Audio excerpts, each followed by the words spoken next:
adik-adik semua, di sini kakak bersama Kak Sylvia akan menjelaskan tentang konstitusi. Apa sih konstitusi itu? Konstitusi itu dalam bahasa Inggrisnya yaitu constitution, atau dalam bahasa Belandanya Verfassung, yang artinya hukum dasar yang dibedakan dengan undang-undang dasar atau Grondgesetz dalam bahasa Belandanya. Oh iya adik-adik, konstitusi ini dapat diklasifikasikan dalam arti luas dan arti sempit loh. Konstitusi dalam arti luas itu konstitusi yang tertulis dan konstitusi yang tidak tertulis. Sedangkan kalau konstitusi dalam arti sempit yaitu konstitusi tertulis, yakni undang-undang dasar. Oh iya, Jim Lee juga berpendapat loh. Dia mengatakan bahwa konstitusi adalah hukum dasar yang dijadikan pegangan dalam penyelenggaraan suatu negara. Dapat dikatakan juga hukum dasar ada yang tertulis, ada yang tidak tertulis. Hukum dasar yang tertulis disebut dengan Undang-Undang Dasar atau UUD. Sedangkan hukum dasar yang tidak tertulis itu disebut konvensi. Herman Heller juga mengatakan loh adik-adik bahwa suatu konstitusi harus memenuhi 2 syarat, yaitu mengenai bentuk dan isinya. Dari bentuknya, suatu konstitusi itu harus tertulis, sedangkan dari segi isinya itu konstitusi haruslah berisikan tentang hal-hal pokok atau fundamen. Dari sini adik-adik sudah paham kan? Oh iya, tadi kan kakak sudah menjelaskan tentang pengertian konstitusi. Itu bagian yang pertama. Terus bagian yang kedua kakak akan menjelaskan tentang arti penting konstitusi dalam kehidupan bernegara. Ya, baik kakak jelaskan ya adik-adik. Negara akan selalu menjadikan konstitusi sebagai pedoman atau sebagai dasar dalam penyelenggaraan kehidupan bernegara. Konstitusi merupakan instrumen yang sangat penting dan harus ada dalam suatu negara. Tanpa adanya konstitusi yang dimiliki oleh suatu negara, maka penguasa akan dapat melakukan apa saja tanpa batas dalam melaksanakan kekuasaannya di negara tersebut. Makanya konstitusi itu sangat penting dalam kehidupan bernegara, khususnya di negara Indonesia. Seperti yang dikatakan Hamid S. At-Tamimi bahwa pentingnya suatu konstitusi atau undang-undang dasar adalah sebagai pemberi pegangan dan pemberi batas, sekaligus tentang bagaimana kekuasaan negara harus dijalankan.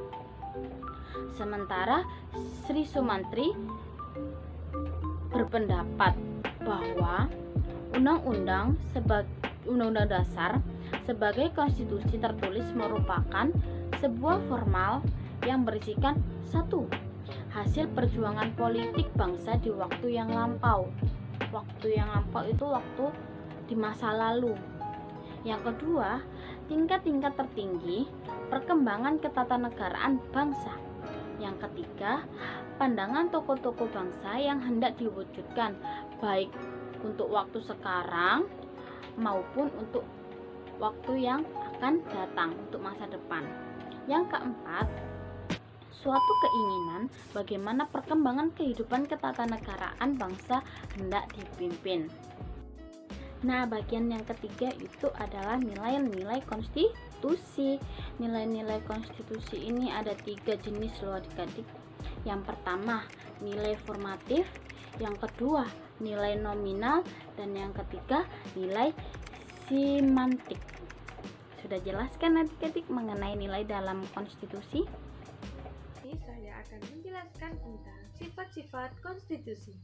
Konstitusi memiliki beberapa sifat, antara lain yang pertama, fleksibel dan rigid. Cara mengubahnya, setiap konstitusi yang tertulis mencantumkan tentang perubahan. Apabila suatu konstitusi menetapkan cara yang demikian sulit untuk mengubahnya, maka konstitusi yang demikian ini disebut rigid atau kaku. Sebaliknya, apabila cara yang ditetapkan untuk mengubah suatu konstitusi demikian mudah, maka konstitusi ini disebut dengan fleksibel atau luas. Dapat tidaknya menyesuaikan diri dengan perkembangan masyarakat. Suatu kondisi memuat hal-hal yang pokok, sehingga diharapkan akan lebih dapat menyesuaikan diri dengan perkembangan masyarakatnya.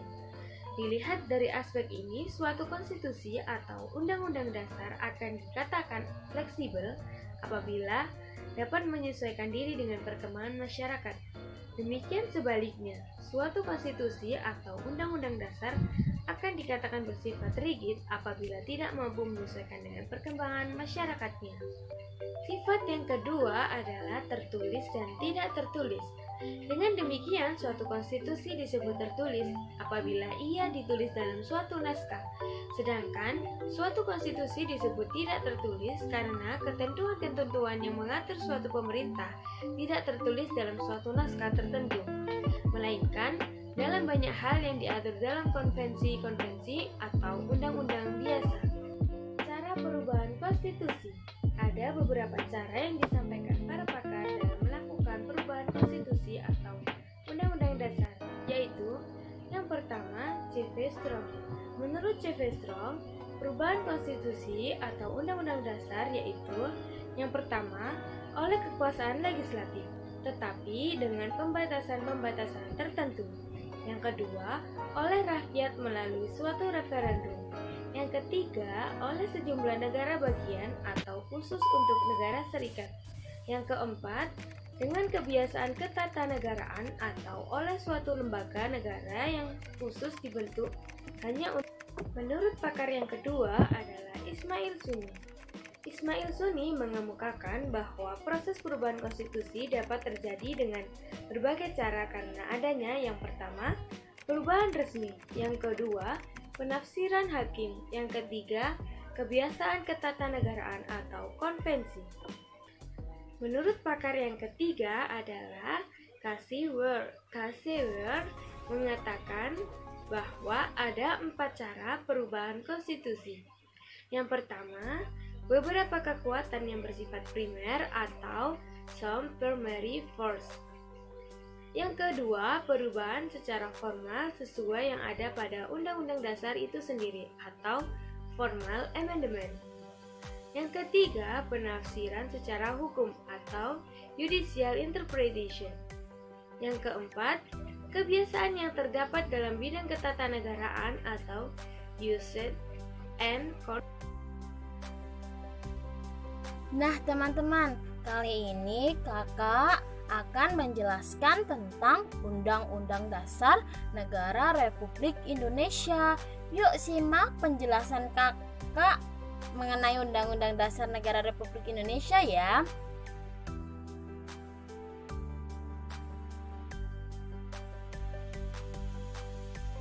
Dalam sejarah ketatanegaraan Indonesia, yakni sejak negara Indonesia berdiri, yaitu sejak tanggal berapa ayo?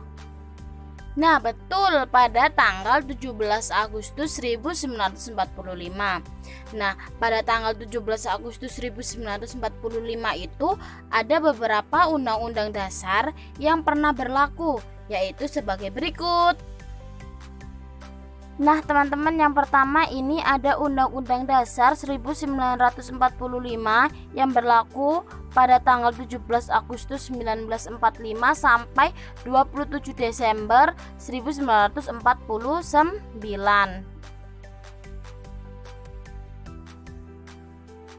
Nah, teman-teman, untuk yang kedua ini adalah Konstitusi RIS, berlaku mulai tanggal 27 Desember 1949 sampai 17 Agustus 1950.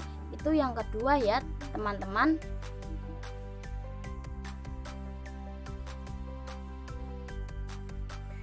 Untuk yang ketiga ini adalah Undang-Undang Dasar Sementara 1950.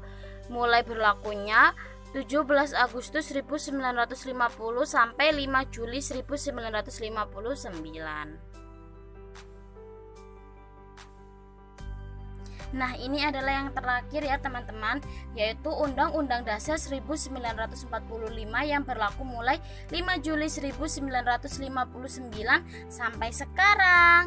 Sudah paham kan teman-teman semuanya? Halo adik-adik semua, perkenalkan nama kakak Rakiatul Amania dari Universitas Negeri Surabaya, jurusan Pendidikan Guru Pendidikan Anak Usia Dini kelas 2020B dengan NIM akhir 001. Saya Sylvia Yonasari dengan NIM 200106840494.